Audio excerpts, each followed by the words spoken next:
Browns faithful, Browns nation, dog pound. You're in the dog pound with Bernie Kosar, Eric Metcalf, Frank Stams, talking Browns football. Of course, we all know who Bernie is. Great quarterback, played with the Cleveland Browns in the 80s and the 90s, had a great NFL career. Certainly Eric Metcalf as well, great running back with the Cleveland Browns. And probably I think I had the highest IQ ever to go through the Cleveland Browns organization. Talking Browns football, past and present. What are we? Are we week 5 right now? Right? Browns are 3-1, just coming off one and three. What? Oh, sorry. We wish we were 3-1. Yeah, I'm wishful thinking, a little dyslexic. Coming back from it's a Allegiant Stadium, right? Correct. Yeah, we're disappointing. It showed no allegiance to us. Yeah, heartbreaking loss to the Raiders. And started the game out great. Jumps out to a 10-0 lead, and then lost everything, lost its mojo, had a defensive score, missed the extra point, which ended up being costly because it became a 4-point game. So thoughts? I think it's a fair assessment. Quarter of the season, 25% of the season is gone. So now I think there's a fair evaluation of the Browns. So what are you guys' thoughts? Start us off, Matt. They are who they are. And I think I have to jump on the Frankie wagon right now. Come on board. I have to, because I cannot, in good faith, pick them to win a game anymore. I just can't do it. And I thought they would go 11-6. And I picked 11-6 because I really wanted to say 12-5. But the realist in me said 11-6. And now the being even more real, I just can't see it. I can't trust these guys to go out there and play good football week in and week out in all 3 phases. Well, where does the distrust start? Well, I'll tell you, one of the things I was looking at is from trying to want to be positive and talk myself into not feeling like Met does, although the realism part of me absolutely creeps in to Met, what you're talking about there. And when that does, I try to put myself back in last year when we went to the Steelers, played on Sunday or Monday Night Football. Nick Chubb got hurt, broke his leg from that Minka Fitzpatrick hit. And then we came back and we almost felt like I believe we kind of feel this week, where the season with those high expectations going into it seems like the playoffs and Super Bowl are so distant in our future. And just like we felt last year, and hopefully last year we turned it around almost miraculously and had almost a Cinderella season, especially in the regular season. There's the Disney World part of me that wants to hope that's going to happen. The football reality of it right now, though, shows that we're in a really tough spot with the injuries that we've been having and the lack of personality with the offense and trying to figure out who we are personality-wise. And then Deshaun, to really keep taking these big hits like this and to actually have played his best game, yet we still end up with the loss, and to have started 10-0 like that and still to end up with an L like that in Vegas, not only is disappointing, but to Mets' part, or the Mets statement, makes it really challenging to focus on this week's game of going into Washington, playing a young rookie quarterback that we all anticipated that the Redskins were going to be off and be a not a competitive, tough team. Here they are sitting at 3-1 with an exuding momentum and confidence. And we are really the antithesis of that right now. And that's where I am. That's why I am like I am right now. That's why I feel like I feel, because looking at the schedule on paper prior to the season, this would have been a spot we would have thought we would be at least 3-1 and 4-1 after the Commanders game. Then the schedule, based on prior to the season, gets harder. And that's why I feel the way I do, because we didn't even beat the teams we're supposed to beat. How are we going to beat teams we might not be supposed to be, but we're going to have to really be in a dogfight with? And so that's why I am like I am right now. Yeah, you sound like Popeye. Yeah. No, I love your quote. I mean, I think we're all talking about Bill Parcells. They are who the record is who they are, or something, whatever he said. But why are they? Why are we 1-3? Because I'll tell you why.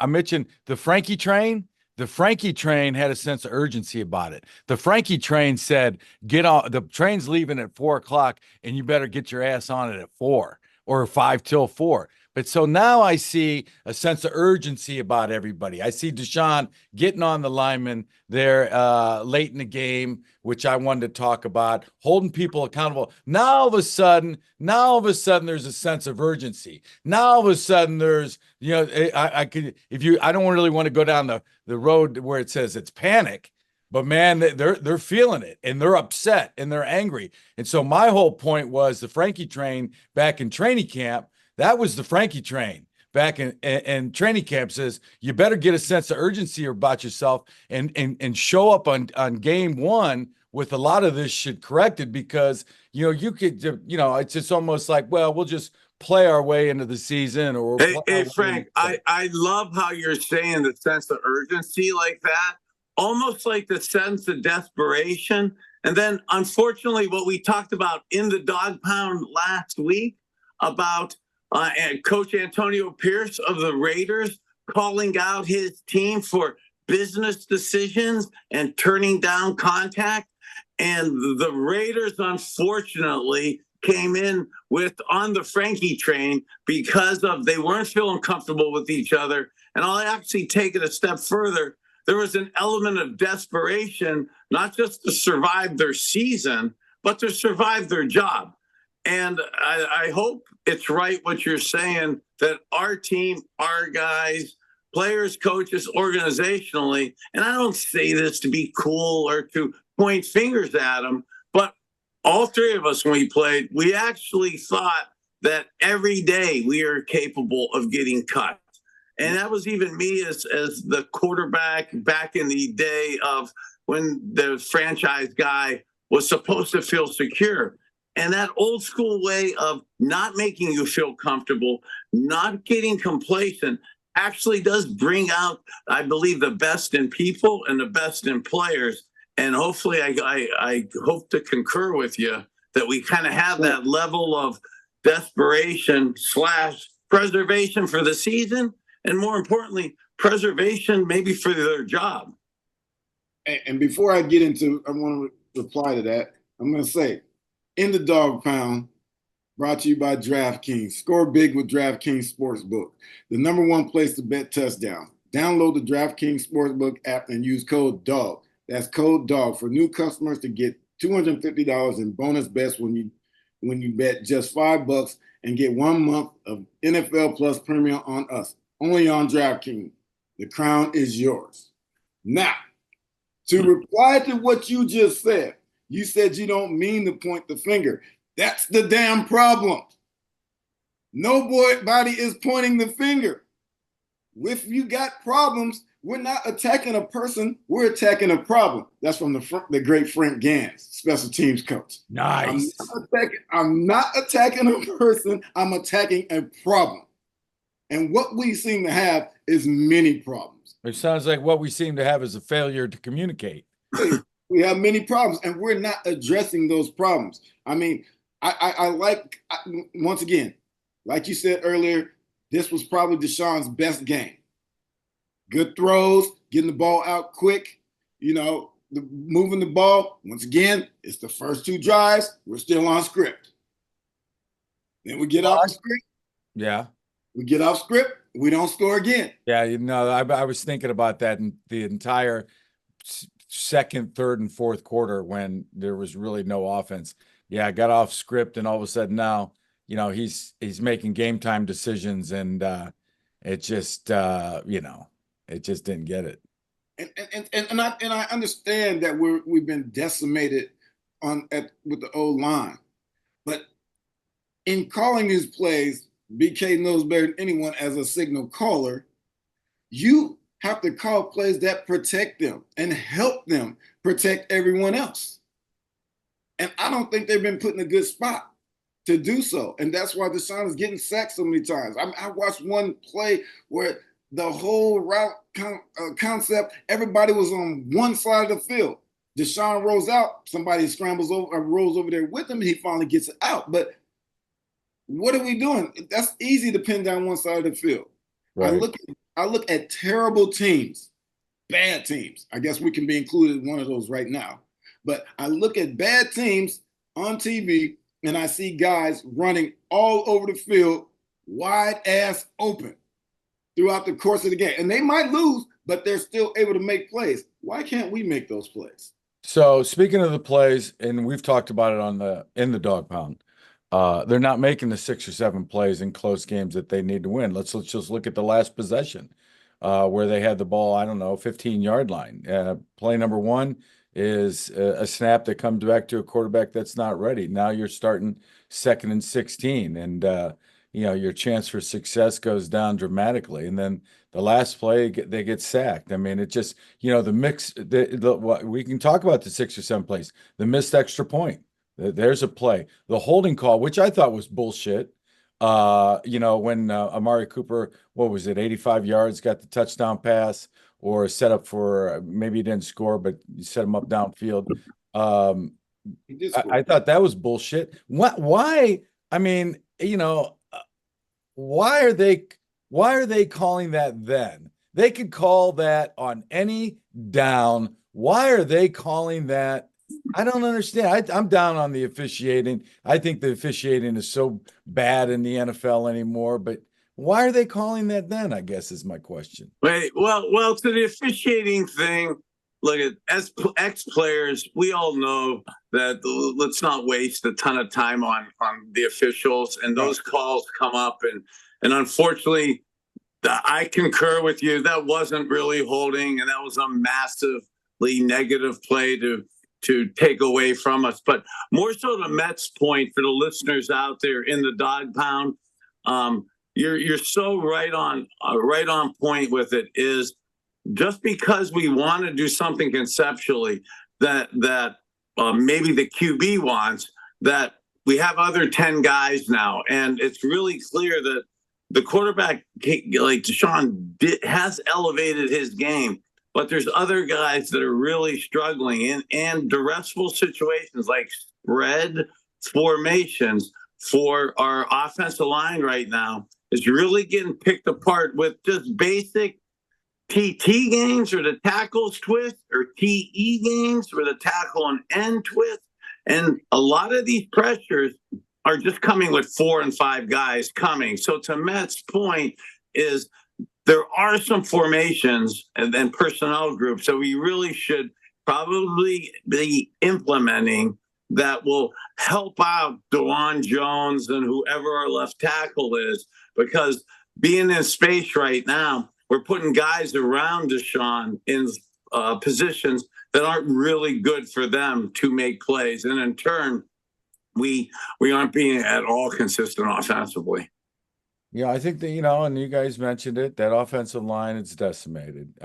Plus they lost their coach. And I think that's a big deal. I mean, that Callahan, look what he did the other night down in Miami with his, I think they're making a difference there in Tennessee. That's a different Tennessee team than it was a year ago. Watching the Monday night game and seeing the Callahans run in for Tennessee in Miami against a Miami team that needed to win, and to see how kind of the zone blocking scheme was really wore down the Miami Dolphins last night. That actually looked a little bit like our Cleveland Browns to a degree in terms of the running game and wearing down defensive fronts like we did last year. And then that opened up the play action game that I still think is something that we really need to implement better into our games going forward. You're listening to In the Dog Pound with your host, Bernie Kosar, Eric Metcalf, Frank Stamms, former Cleveland Browns players talking Browns football. Recapping week 4 against the Raiders, losing 20-16 on the road. And there's, we mentioned you guys are talking about, where they are. I mean, the defense, I thought, even though, they only gave up 16 points, 7 runs of 10 yards or more. I mean, that's borderline. That's significant on the wall, in the locker room and the team meeting. That's a goal, that you want to have is limit their big plays in the running game. A 10-yard run is a big play. Passes over 15 yards. Those are big plays. I remember Saban used to have those, set up on the wall, things to achieve. The Browns aren't, like you're saying, Bernie, consistently achieving those things. And, I got to believe it's the leadership, whether it's on the leadership on the field or on the sidelines or coming from the front office. But everybody's got to take responsibility for where this team is. And, I'm starting to see a little bit of, it's definitely a sense of urgency, but I don't know, as panic set in, and at 1-3 in September, now we're in October. I mean, what's it like? What's it like in that coach's room? What's it like in the front office? I think I know what it's like in the locker room. Right. I think you're looking for complacency. It looks like they just, on some of these games, they just thought they were going to show up and win because on paper their roster says they should. A lot of times, and we know this as players have egos. Coaches have egos also, right? And so when I look at the defensive side of the ball, since you went to that, I think about we're stuck in a rut where they might be doing something against our defense and we just don't change. We think we're just going to stop them because that's ego. Check your egos at the door. If you got to make adjustments to make some stops, make adjustments, but don't just say this is what we're running the entire game and we're better than you, so we're going to win. Let's not do that. On top of the missed tackles. So many missed tackles. So you bring up a great point on the missed tackles. I heard that this morning. There was a sports writer talking on the Fan, about missed tackles. I'll take it one step further. Missed tackles? Maybe it's they can't tackle. Maybe our personnel isn't good enough to tackle their players.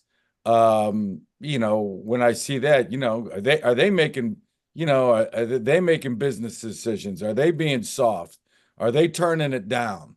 Well, it's Frank, it's interesting how you say that, and the same like Matt to your point of on paper, our personnel tends to look better than the other teams on paper too. But that being said, and our depth may not really be there. And yes, Myles Garrett's spectacular. And offensively, we have some big names and stuff too. But you could see with these injuries and some of the guys that are stepping in that the depth is lacking. So that personnel advantage that we thought we had on everybody else, we really don't have. And that's not an indictment of anybody organizationally, but that is what happens when you don't really have first round picks for the last few years. Your depth is limited. That's absolutely glaring in some of these early games right now from that perspective of playmakers and depth. I'm with you on that, but there are a lot of teams. The Rams had their first round pick in like 5 years. But they went to the Super Bowl twice, right? So it's not whether you have first round picks or not. It's who you pick and are you able to develop those guys once. I think, Matt, that's right. Who you pick, and then just like you said earlier, almost like the psychology of it. I'm really seeing this, whether it's our Browns team, but really across the league.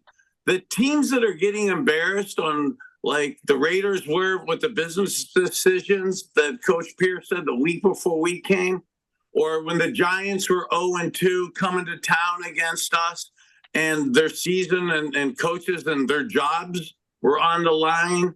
and they play at another level, just like some teams like maybe Buffalo, who is feeling good about themselves at 3-0, going down to play the Ravens, who are 1-2 and desperate to get to 2-2. The teams that are hungry, almost desperate, tend to play better and more productively.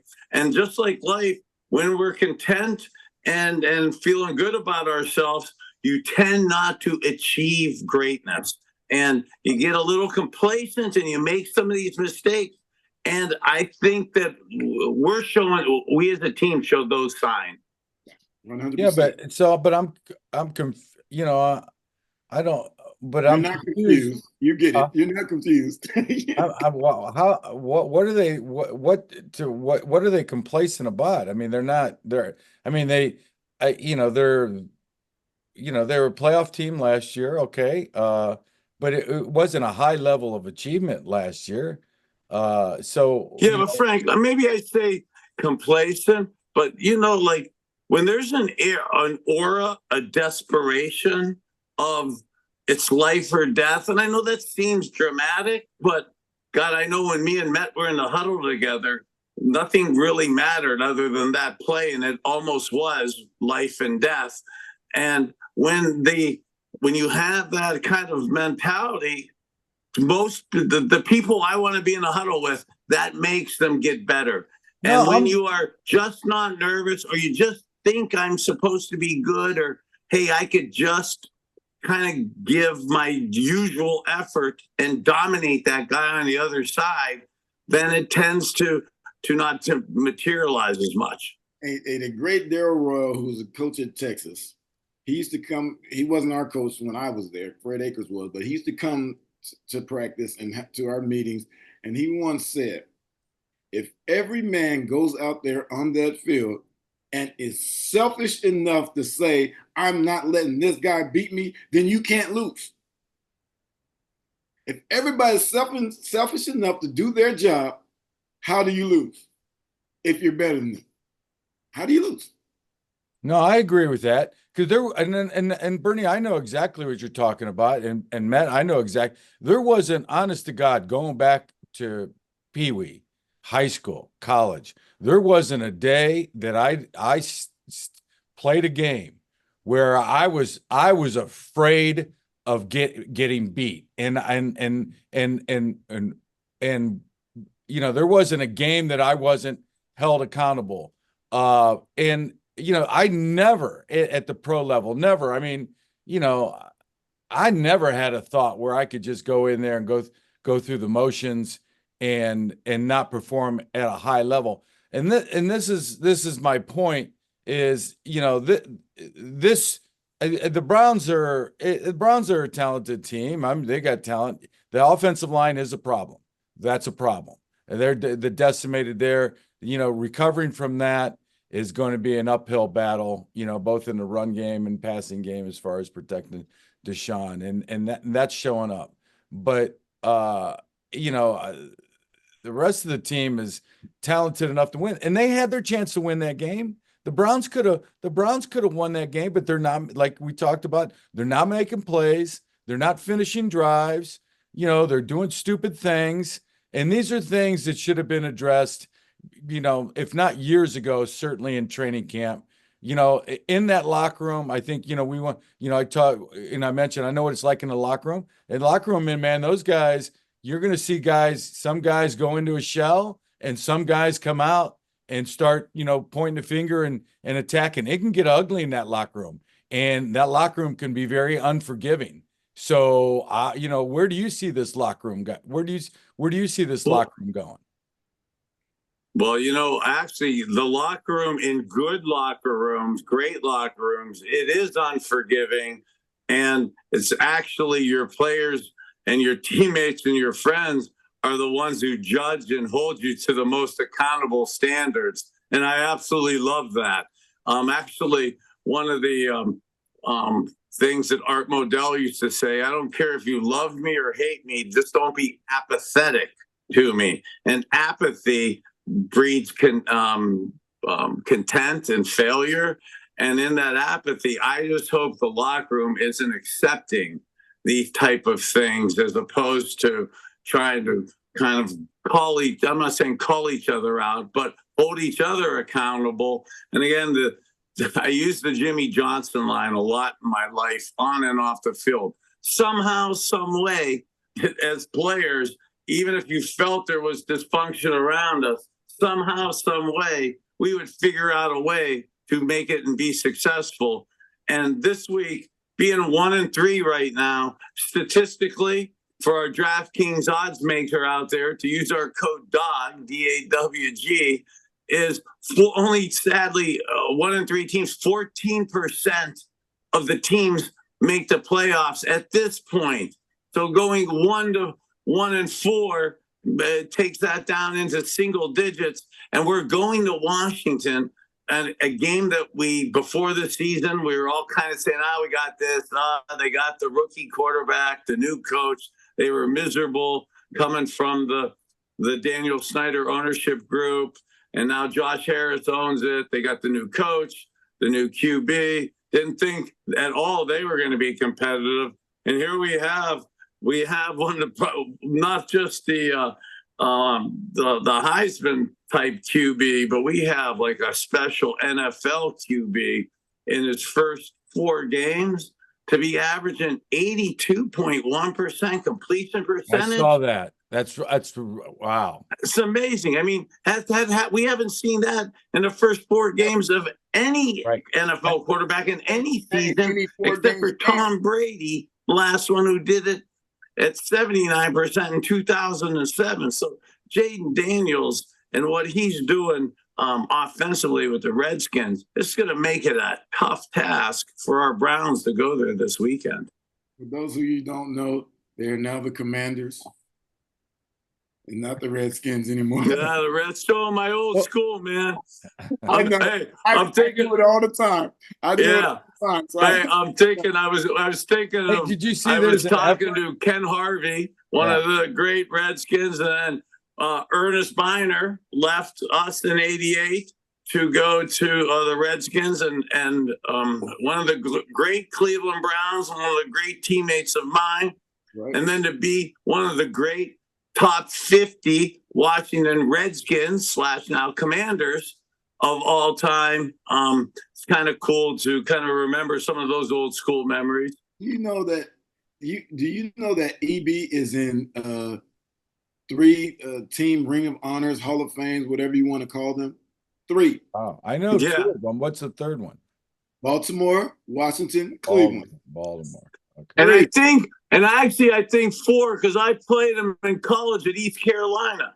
I mean, some 4, of course. You know, I just don't know what this team does right now. Do they have a players only meeting? Does that do anything for them? Oh man, I used to laugh at those players. That's what I'm saying. I'm saying because I don't think these guys are willing to call each other out.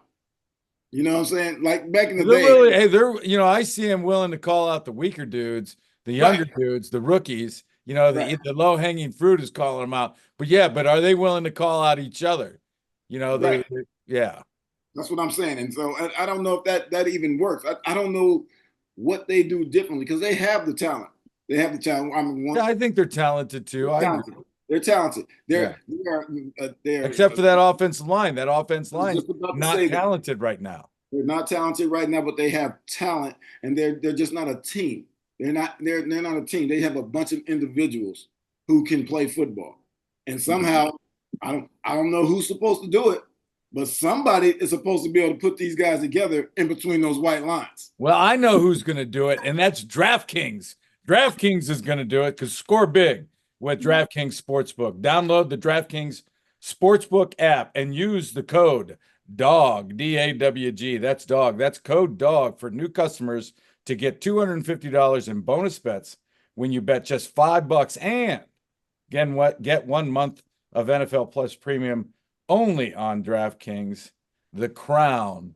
Oh, hey, it's DraftKings, and using that DAWG code, the players only meeting, the players holding themselves accountable, that's most of the time doesn't work, although sometimes it does make us old guys feel good about having a meeting. but just a meeting for meeting's sake probably isn't helpful right now. But what is helpful and what would help the players be more accountable is really important, I believe, to lock in on the personality of who we are as a team and an offense right now. And Deshaun did a really good job under massive duress in Vegas running that spread offense.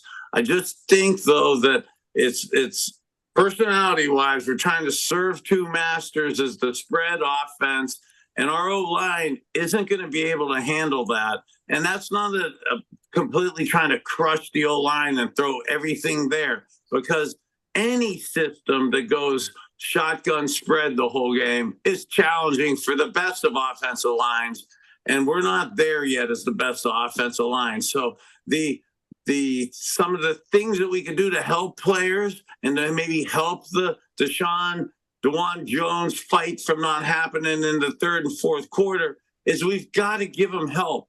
They've got to have the backs and tight ends in and around there, chipping, banging the defensive ends, creating longer, not short edges, one-on-ones for our tackles, and massively hope that David Njoku could come back this week. And you know, when they keep those tight ends in and those backs in to help those linemen, it is imperative, something that we haven't been doing, that these receivers win. They have to win. You can't just protect and you guys not win. They have to win, create some separation, and that's through their routes that they run and through the schemes, through the concepts, pass concepts that they call. And that's all. This goes together. In case people didn't know that, there are a lot of moving parts to make a football play work. And hey, beautiful how you said that, Matt. And hey, and for giving the receivers now time to work, or everything's not just a quick throw, like get it, quick throw, get rid of it. Now, when the tackles and the tight ends and the backs are working together with pass protection, it gives the linemen or gives the receivers another couple, just a second more, half second more to work the DB, press the technique, and really get open. And Matt, here's the thing, if we were involved and if we talked to any of the guys, coaches and stuff, the old chip check through. When you're in spread formations and two back, a lot of the Eric Metcalf Ford checkdowns, they aren't checkdowns, check through right in front of you. They're check wides. They're check flats. They're check to the sideline. Damn, those are hard throws. And for quarterbacks, we got to give up on the receiver, looking down the field, and then I got to come to the side. When you do, Matt, man, this is you, Leroy, K-Mac, Ernest Biner. Man, we made a living on this. And then when my arm became a rag arm at the end of my career with Emmitt Smith and Terry Kirby, I could figure out how to check to have the receivers have plenty of time to work the routes. Then you guys could help out the line. And then you're right in front of me, like literally right in front of me for a check down. So when the 4th and 3 crap happens at the end of the game, there's some human in front of my face, like Matt, I'm looking at you right now on this podcast. That's about how far away you were for me on how many of our checkdowns. Right. I mean, I'd throw it to you 1 yard, 2 yards, and then Dawg, you'd run. Man, you ran a couple 60, 70 yards for me. And that's what I think will help our line, help our personality, and it gets us a little aggressive. I mean, you got a lot of good, cheap shots in on the guys that are knocking you out. And it slows them down. Hey, can I tell you guys a story about You can tell me. Players only meeting I was in. That's good. I'm not going to say the team. I'm not going to say the quarterback. I'm not going to say anything. I'm just going to say we decided to have this players only meeting. And the line had been complaining that our quarterback would stand back there and scramble around and take sacks, and they would be blamed for it. And they're going in. And each lineman is going in as why he needs to just stand in the pocket, throw the ball, or throw it away. And they keep going in on him. And then finally, this quarterback stands up and he says, well, when I scramble, I make plays. So I don't give a fuck what you say. hey, and for our listeners in the dog pound, okay, this isn't inside information, but it wasn't me because I couldn't scramble. Oh, I know who it was. You've told that story, and I'll keep it confidential. But that was great insight, Bernie, you gave as far as getting in rhythm, making plays, with the chip through, check down. As a linebacker, that was always something that I very rarely did I prevent or contend with a check down pass because your initial, if you're playing zone, the biggest thing was to get on top of the routes and get into the drop and get on top of the route so you can see them develop and see what's happening. That was great insight. But what my players, man, when I said players only, I was like, shit, man, I want to get a lift in. I got some shit I got to do. I want to, the players only meeting was like, to me, the biggest waste of time ever. But one guy was funny. He got up there, everybody was bitching because we had won 6 guys, and I'm not going to say the team, but like you, Eric, and we'd won 6 in a row and then lost a couple. And when we were streaking, then we were streaking the wrong way and going. And then it was near the end of the year, and was the question of whether we were going to make the playoffs. So the players meeting comes along, and everybody says their piece. Everybody's pissed, and one guy gets up there, just last person, he breaks the ice. He's, God damn it! He said, "We just got to make the playoffs." He goes, "Because I've already spent the money." And I thought, no, that's good. That's good. But good stuff. So we talked about the Commanders. Good segue. Let's talk a little about Jaden Daniels, man. Wow. The averaging, Bernie, you talked about, the 82% completion rate, averaging 30 points a game. I don't know. Have the Browns scored 30 points this year? I mean, this is going to be a real challenge for the 30 points. 26 for 30, 233 yards at Phoenix last week. The last 2 games completing north of 85% of his passes. I think they've scored 38 points plus in the last 2 games. The first time since 1991 for a team that was supposed to tank, be in position to have a top 5 pick again, for them to be on point, playing games at a top level, and then seeing in the power index that they're like a top 6 or 7 team now.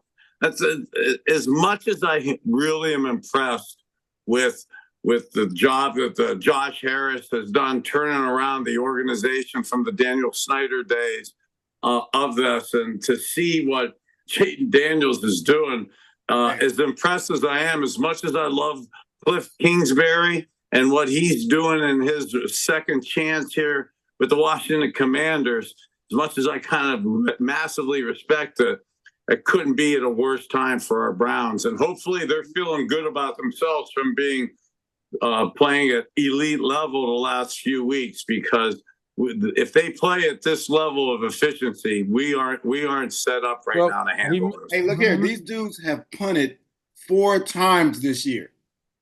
They punted 4 times. They have 1 turnover. That means the other team doesn't have the ball, right? And so they're capable of scoring a lot, as we have seen. So I don't think they're in a position. I don't think their coach is going to allow them to get complacent. I think they're coming in here thinking we're still the underdog. They're playing with underdog mentality. Right. They're hungry. They're hungry. All these guys are trying to prove, especially we're talking about the coaches, they're trying to prove that they can coach. Right? They've been fired from jobs. Right. They're getting second chances. Then they get to put together the team that they have right now, and they're playing well right now. They don't want this train to stop.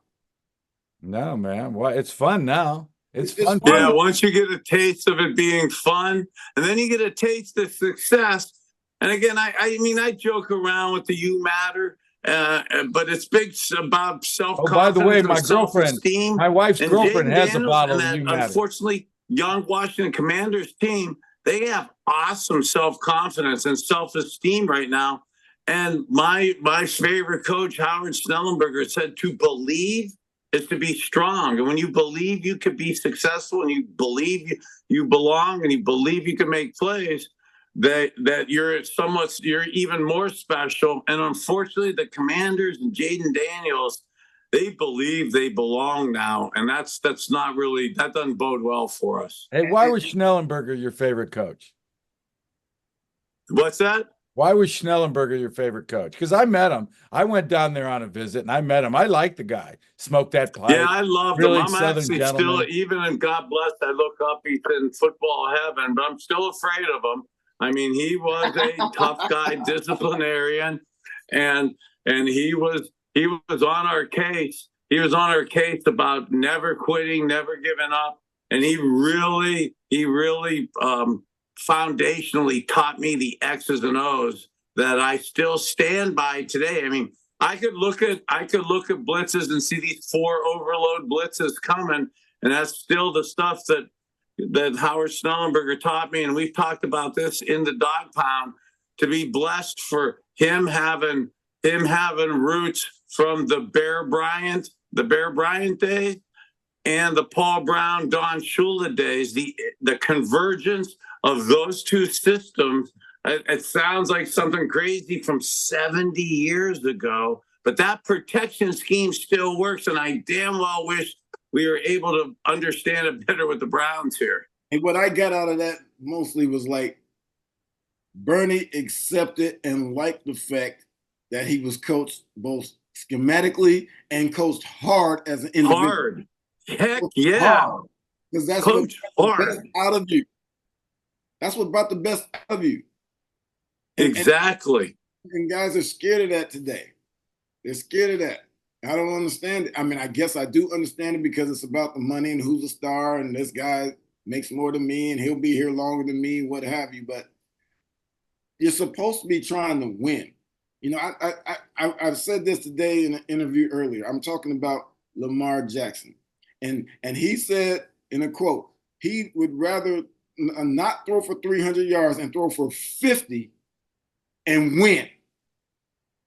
He don't want to throw for 300 and lose. He wants to throw for 50 and win. He said, people stop. He said, I'm not worried about your parlays and your bets, your fantasy leagues. I'm not worried about that. I'm worried about winning. That's all he cares about. And that's all. Yeah. God, unfortunately for us, I love him even more. I wish he was in another division.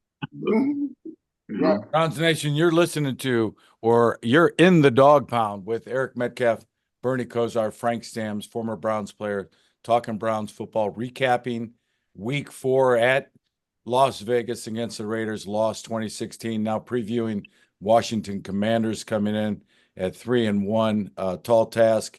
Really, you know, with that quarterback lighting it up, the young quarterback lighting it up, I think this is going to be a real test for that secondary.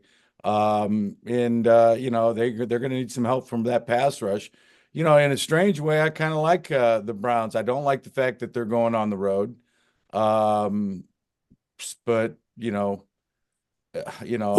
For us DraftKings people in the Dog Pound using the Dog code, if you listen to every one of our in the Dog Pound podcast, you'll hear Frank Stamps say that he wishes he'd have taken the opposite of his pick. Yeah. So right. I'm a little nervous now, brother, when you say you like the Browns this week. Right. Could you say the antithesis here? Look here. Look here. They're going to have to win 4 straight for me to pick them. Yeah. I fell for it. I can't do it no more. I hate being wrong. Yeah. And they're making me look bad right now. Right. Yeah, no, I don't know where. Listen, man, I don't. The remedy. We all know what it was like. They got to get back to basics. They got to be. To me, the basic is, and this is why it's so worrisome with that team. And I hate to sound like a broken record, but man, if that offensive line can't get it together, then I don't know how I don't know how they make that offense go. And then you can't just keep putting the defense out there. Defense, did a pretty good job limiting, 20 points. It wasn't bad. I mean, they actually scored on defense. And so anytime you can come away with a score on defense, wow, that's outstanding. But I don't know, there's only so many times you can put it on the defense. So it's going to be a tall task for. And like you said, the Commanders are hot. I mean, they are playing with a lot of confidence. They're playing with a lot of enthusiasm. So yeah, I'm worried for the Browns. It may get Yeah, worse before also it gets to the better. Commanders are doing some things defensively that sometimes don't bode well for what we're struggling with offensively. So the Commanders will play a little more zone and a little more cover three. The Raiders were a big blitzing team. The Giants weren't blitzing, but showed about 50% blitzes against us. And we got a little better against it with the Raiders. But one of the things that I do believe we're a little challenged right now is being able to put a long scoring drive together. So those teams that may try to put a little bit of zone pressure on us and keep us in front of them right now, that also could be a little challenging for us to show the patience and discipline to not have pre-snap penalties, have breakdowns, and then get us in bad down and distance situations that the Raiders ended up doing the same thing to us. I've got a question for you guys, and you guys aren't going to like this question, but since we talk a lot about the money, the money is a big part of the game now. Players have money on their mind sometimes when they're playing, we've all heard about the business decision. And then I'm hearing in that game is like, it's not Deshaun's fault. I don't agree with that kind of rhetoric at all. It's everybody's fault. And it's everybody's win. But you can't put this one on Deshaun. I think we might have even said that during this broadcast, but how much, help. So how much does $250 million, how much help does $250 million need? At what point do you say, hey man, you got $250 million. You got, you can't just have a good game. You got to have a great game. Well, let me have that right there. So I could just, and again, it's not like I'm Deshaun's best buddy. I don't work with him. I'm not his marketing rep. Don't work with the team to have to say nice things and stuff. But again, just watching Deshaun and him just taking a pounding and then standing in there and getting run over like a train wreck in the third and fourth quarters at the end of some games, this game was competitive in there the whole game, but the Giants and Cowboys game, we were out of it, and he was still in there taking shots and stuff. I don't believe at all because he's making money.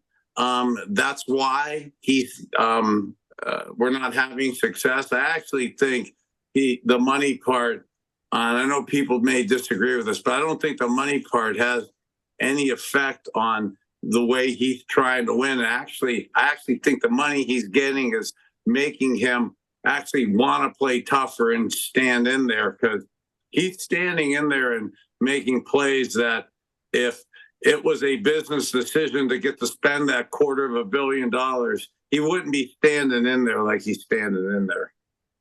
There are other guys who are making more money who are losing as well. And no one's saying anything about it. And so it's hard. It's because he was the first guy. Yeah, but my question is how much help does he need? He needs a lot of help. He needs a lot of help. Because like everybody needs I hear this thing, everybody needs I'm talking, offensive, you guys are offensive guys, but if we had a defensive end, if I was playing a guy who's making $250 million, I expect at least a couple of sacks a game, a lot of hurries. I expect him to be an impact player just about every game. I don't expect him to be perfect, but but what's an impact player? What you expect him to throw for 300 yards every game? What if he's calling plays where he's only throwing the ball 3 to 5 yards each play? How is he supposed to get the 300 unless somebody takes it and runs it 60 yards, as BK said earlier? Now, he's with the way he's getting protected right now, which is not at all, and the plays that are being called, where has he really had a lot of success or opportunities to have success throwing the ball downfield? We don't have time. We don't have guys who can get open. We have guys who are in man coverage. Guys are draped on them. It's got to be perfect throws and great catches most of the time. No, I agree with you. I just posed that to be a little provocative because I think and there was an old saying, and you guys know this. when you were playing. Hey, after the contract, there's the business end of football, and then there's the playing the football, and you don't mix the two. And you get your business done, and then when you report to the locker room, then it's all about football, and you don't mix the two. And it's nobody's business how much money you make, and none of that. So none of that should be talked about. But it is everyone's business. Huh? That's the problem. It's everyone's business. Well, outside that locker room, people want to make it their business, and everybody talks about it. But that's where you got to have a strong team and strong leadership, and you got to say, sometimes, and the Browns are probably there right now. You got to say "F you" to everybody else, and rally the troops, and stay tight. They got to stay tight, because if they don't stay tight, man, and it goes south, it will. But also, we talked about it last week, and I know we focus. And I'm again, as the old quarterback, I don't want to come across as, hey, I'm just taking care of quarterbacks and other positions. I'm kind of ragging on, but when you're successful, it almost breeds complacency, and a lot of the old school coaches never allowed our teams or myself or the guys around us to be happy, to be content, to get complacent. So they always had fear and created shadows or created demons for you to chase and stuff. And if they couldn't create that with who you're playing or the environment and stuff, they created it by just cutting a couple players. And there's a real coaching point in the old school thing of, in wins and losses, you get rid of players, and in wins, you get rid of players. And I used the Bill Parcells example a week or two ago here in the Dog Pound when I was down in Miami, and he inherited a 1-15 team, and he took him with Chad Pennington to the division championship and one of the league best records the next year. And yet he cuts somebody basically every week. And when, and Frank, to your point, if, a backup lineman is looking for Deshaun to throw for 350, or a defensive end is looking over at Myles Garrett and thinking, oh, Myles, you make the $100 million, you should be making the sack, I'd actually cut that guy immediately. And I'm a healer and I hate to talk like this, but everybody needs to worry about themselves and worry about, I'm the guy who can make a difference winning. And if I don't make these plays, I'm the guy that could be leaving. And when I'm looking around hoping that, Metcalf could do better than this, or Frank Stamps could do better, it's really looking deep, hard from within. I left you speechless. Did you say that a lot? Did you say that a lot after games? Metcalf could do better. No, because he hit the check down and scored. Hey, Metcalf said Metcalf could have done better. How about that? That was it. As great as Eric Metcalf was, he was. I didn't have to yell. He was his harshest critic. So to your point, but see, this is where and what I think what you're talking about is leadership, and to a stronger point is maturity. See, I don't see the Browns ever being a mature team, and we know mature teams. I got to believe that Steelers team in the 70s was a team.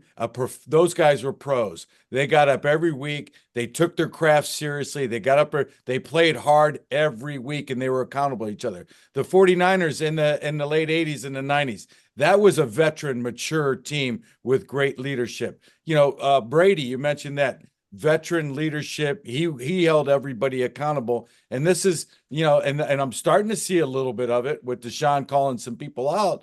But man, it's just not a mature. To me, it's just not a mature veteran team where they approach every game, with that professional attitude, and that leads to the consistency that the Browns are so desperately in search of. Well said, bro. Yeah. Well said. Nice. All right. Yeah. So Frank, where are you falling for what's that, Eric? Commanders game this week? Hold on, Eric. What'd you say? So does that leadership come from just the players, or does it come from the coaches as well? It comes from all the way from the top. It comes from the front office, but it really has got to show up as far as the coaching staff and your coach. And this is my problem with Stefanski. I like the guy. I think he's a great guy, and I think he knows football as much as, if not more than anybody else. But man, I mean, God, I just think it's just it's not a he's not a cower. And I'm not saying you have to be a cower, but he could use a little bit of cower in him. He could use a little bit of a Ditka in him. He could use a little bit of a Buddy Ryan in him, where he's calling these guys out, and rather than say every week. And I heard this on the radio, it's like, oh, it's my fault, I need to do better, blah blah blah. It's like, God, eventually, and this is what happened a couple of years ago, is the players heard that week in and week out, and finally you're going to say, you know what, it is your fault. You could do better. It ain't my fault. But he can, and he should. Hey, but Frank, I got to chime into this. And Matt, you'll kind of know this, and I'm not saying this to be nice to you, but like, I was that guy. If I threw a pick, okay, and the receiver ran the wrong route, okay, I would have been, and I did this, I would be at the press conference and I would say, God, I sucked. And I used exactly those words, or I made a bad play and I made a bad throw. And I would kind of sound like Kevin Stefanski in that, kind of saying that stuff. And then, though, when it was one-on-one, no cameras, no guys around, okay, that whoever I covered for got a friggin' earful of hell. Okay. And it was not pleasurable. Okay. And Matt, me and you never had one of these. Okay. Because you didn't do this stuff. But there was guys that okay, who I love. I mean, that's not personal. And some of my best friends. And if they would do something, okay, that wasn't at all sacrificing themselves to get a W, it was hell to be paid. And so I'm not sure. I'm not saying I know Kevin's doing that, but sometimes just because you put on one effort and one thing here doesn't mean privately you're not ripping someone's ass behind the scenes, man to man, because that sometimes has a better effect. And then as a leader, man, I really believe that was one of my kind of secret sauces, because I'd fall on the sword all the time on the press conference. And then I would go deal with it in a private way that wasn't religiously bound, that I would still have to go to confession for. But that's something that, I hope more of that starts happening, as opposed to just saying, hey, it's okay, man. It's okay you dropped it. It's okay to check down over the Mike linebacker. You checked down over the Will linebacker and I couldn't find you. Oh, I'll get it next time. None of that stuff. And Matt, you know exactly what I'm talking about. I know exactly what you're talking about, but I don't like the voice that you talking in. I don't like the, hey, it's okay. I don't like your voice that you gave that to us. Hey, it's okay that you dropped the ball. I don't like that voice. I need you to talk regular. Yes. Hey, Bernie, did you know Brian Sipe? Yeah, very well. I mean, you guys didn't play together, did you? No. So Brian actually went to the USFL to don't laugh at me, Matt. New Jersey Devils. I'm Dane Bramage. Hey, well, my point being is I heard Sipe would hold his guys accountable like that, throw guys out of the huddle. Hey, you got to do what you got to do. You're trying to win games. Yeah, no. Hey, listen, man, I get it. I was always scared someone was going to throw me out of the huddle. Schottenheimer. I bet Schottenheimer held people accountable. Yeah, Marty. So Marty actually was. I learned a lot of this in college, but Marty absolutely kind of followed this too. Marty, Marty would do his press conferences and say generic stuff. And then if he was disappointed in you, or you did something that was not helpful to a W, yeah, you were in his office, and he had that linebacker special teams, fiery side. How about on I can understand in the press you want to be generic, one-on-ones, that's great. But how about on the practice field? Did he hold people accountable? Like Saban defensively, he held people accountable. I remember him and Eric Turner were nose to nose. They were going to fist fight. And if it wasn't for Phil Savage, hell, they probably would have gone to blows during practice. Yeah, Marty was all over practice, but Marty's attention to detail was impeccable. So practice was like going to a board meeting. There was an agenda, there were plays. The Friday practice preparation for a Sunday game took care of every scenario that may materialize in the course of that Sunday game. And you just had to know it. And if you didn't, it was so great because you just got cut. I mean, you were just gone. So, and I know that sounds callous. It was and great. it was man. easier to do in the Oh, old days without guaranteed contracts and that. And we didn't make as much. So we were just shuffling pieces of puzzle in. But if you argued back then, you were gone. I mean, even I got whacked for that. He said it was great. He said it was so great. You just got. Hey, when it's all said and done, Herm Edwards said it best. You play to win the game. Right. Right? Right. And you got to do what it takes to Right. win the game. And we've got it. And somehow, some way from Jimmy Johnson to the Herm Edwards, we have to win the game this week somehow. Somehow is right. I mean, how do you do it? Let's talk about that, and then let's wrap the show up. But how do you win? How do you win this week? You got to slow that offense down for sure. You gotta get that percentage down pass wise. You gotta. How do you make that quarterback uncomfortable? So let me read the stat that I saw, and I kind of laugh because I look at some of the shit that they put out in these stats, and it says now Daniel's fourth quarterback in Super Bowl era to run for 4 TDs in the first 4 games. The other 4. Now I knew 2 of them. You guys probably know all 3 of the other ones.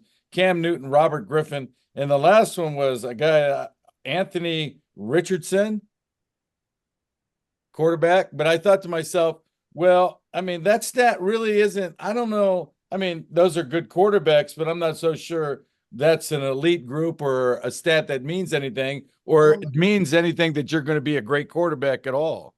I don't think it has anything to do with whether it means he's going to be a great quarterback.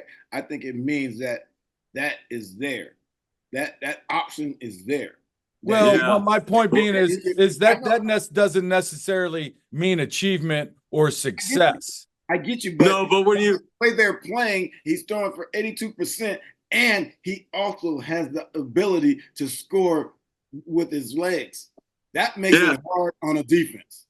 Yeah, another stat he has is to the one you were saying, Frank, is he's already got he's 4th all time in Washington Redskins history for single season touchdowns. And he's already got it in his first year within his first 4 games. So yeah, that stat with Cam and Robert Griffin may not be the greatest one, but then when you couple it with the one we used earlier in the Dog Pound, where his first 4 games ever, in the NFL, he's the only quarterback since Tom Brady in 2007. That was like year 7 for Tom Brady with a loaded New England Patriots team. Here we have a rookie completing 85% of his passes the last 2 games, 82.1% of his passes through his whole career, and they're scoring points, 38 plus points in the last 2 games. They haven't done that since 1991, which we said earlier. So it's a major issue right now. So having Miles healthy, somehow, some way, defensively, we have to shorten the field, have to collapse the pocket. He can't let him run free, with that playmaking, running ability, his awesome speed. And then, man, does he have sweet touch on his throws, on rhythm, in the pocket, and creating in space. So neither one of that bodes well for us. So trying to collapse the pocket. He is a little small, so trying to keep him in there, and then you got to bang him around early. And Cliff Kingsbury is genius with the motions personnel and shift and these cute little, if we are banging him around, he is really good at the quick little screens and them things I'd love to do to you with chip check through, fake block them, slip them, and just dump it to you right there and get the center guard right out in front of you, leading down. You know, Brian Johnson or Brian Robinson Jr. has been doing well for them. He gained over 100 yards rushing. Make sure you're ready for those kind of cute little plays that Cliff Kingsbury brings that I actually think we need to implement a little bit too if we're going to continue being the personality of a spread team. Matt, what do the Browns need to do to win this week? Outscore the Commanders. Nice. And I don't care how they do it. That's how they do it. They have to outscore them. And I don't know if they can do that. Yeah. Well, to me, how they got to get it done is they got to make that guy uncomfortable. And I don't know. He's probably he's probably the most comfortable. They're having fun. Their chemistry's great. You know, they're probably doing things that other teams haven't seen. You know, they're just hitting on a lot of cylinders, scoring a lot of points. But I will say, you know, they're third in the league in scoring points, averaging 30, but they're also 25th in giving up the amount of points that they give up. I think it's, you know, 25 points a game. So that's encouraging for the Browns. They haven't scored that yet. Yeah, right. I know. So I know what makes me believe they're going to do it on the road, right? Exactly. But somehow, some way, shit, you guys have said it more than I. You know, any given Sunday, you know, it is a slight. They are only a slight favorite at home. I think it's 3.5. You know, I don't know. Brown's got a lot of potential, but you lose with potential, you win with performance. Right. Hey, so this game was a game, again, we've said it, or I've said multiple times, we've talked about it through the offseason of being a game everyone thought we were going to win. And now 1-3 as a whole that we've dug ourselves into with a 14% chance to make the playoffs from there. 1-4, it makes it exponentially worse. But if we don't get it this week, then we got to go to Philadelphia. So it's absolutely is a game where it's almost a come to Jesus meeting for players and coaches about the magnitude of the game and the importance of it if we want to have a playoff season and a magical attempt at what we started foundationally last year. Yeah, Nation. What's that? You got something to say? Go ahead. I was going to say, you know, we talked a little bit about what's going on in the locker room. I think that front office is, you know, if they go 1-4, then, you know, the conversation they're having with Vrabel to take over that job. And at 2-6, they pull the trigger. Vrabel becomes the head coach. I've been calling that Plan V for a while. You know, I just seemed like that was, you know, why bring in Vrabel last year as a You're getting too, don't send us to 2-6 just yet, brother. I want to see us at 2-3. Yeah, okay. Right. No, 2-3. Yeah, okay? right. That's long-term planning. Right. Okay. It's the end of the rest of today and the rest of the week. Kevin Stefanski, win the week. That's all that matters. Okay. Here in the Dawg Pound. Hey, we need some coach speak. This is the most important game of the year. It really is. Because it's the next one. No, yeah, it really is, man. So I hope there's certainly a sense of urgency. I hope panic is creeping in some of these guys, but I hope they don't play like that because, you know, I mean, that can, you know, you start doing shit that, yeah, you know, you think you start pressing and prepare like that though. Prepare like that. Right. Yeah, well said. That's a good point. All right, fellas. All right, any last words? Bernie, any last words? Yes. Browns Nation. Watch and listen to In the Dawg Pound each week, brought to you by DraftKings Sportsbook, and listen on Alumni Media Network also. Hey, and as we're talking about DraftKings and using the Dawg code, I got to give a shout out to my Canes, who had a miracle W last week. That was incredible. Against Virginia Tech. And I felt I am showing my age where I have scarring of the Hail Flutie pass. And I know how it felt now for the other team to be on the other side of that. Okay, while we're doing that, You see this hat? Longhorns just do it. Just do it, huh? Hey, Bernie, Just you like- would have been proud of me, man. Yeah, no, I like it, Matt. Yeah, Longhorns. Just what do they say? Hook 'em horns? Put that thumb in. Okay. Yeah. That thumb- that You thumb- got the Hook 'em horns Thank you. #1 in the country talking to the Golden Domer. Well, That's so I'm up there at Notre Dame. I went to the Louisville game, and that night I'm watching the Miami game. Or was it the night before? Was it Friday? It's the night before, yeah, Friday night. So they played Friday. I'm watching it, and then of course, I see the catch at the end, and they're all saying, "Oh, that was a catch! That was a catch! That was a catch!" Because they don't want Miami to win up there. It's like, no, bro, that was an incomplete pass. I don't think the guy ever had possession of it. Well, Frank, I'm biased. I concur with you, but I felt terrible for Virginia Tech. Oh, well, yeah. Now is Texas Our number quarterback Cam Ward is special. Cam Ward is special. He's going to be a NFL dominant QB. Bernie, you mentioned Texas being number 1. Are they number 1? We're number 2 now. Alabama jumped us when they beat Georgia. We were number 1. We didn't lose, but Alabama, because they beat Georgia, jumped us. Man, I don't know how that works. I don't know how you, by winning, you don't stay number 1. I don't get it. Look here, when it's all said and done, you got to win the game. Just go play in between those white lines, win out, and you're number 1. That's all you got to do. Browns Nation, you heard it from Eric Metcalf. Thanks you for joining us in the Dog Pound with your host, Bernie Kosar, Eric Metcalf, Frank Stamps, talking Browns football. Have a great week, everybody. We'll see you next week. Go Browns. Beat the Foreskins. God bless you. You matter. Go Browns.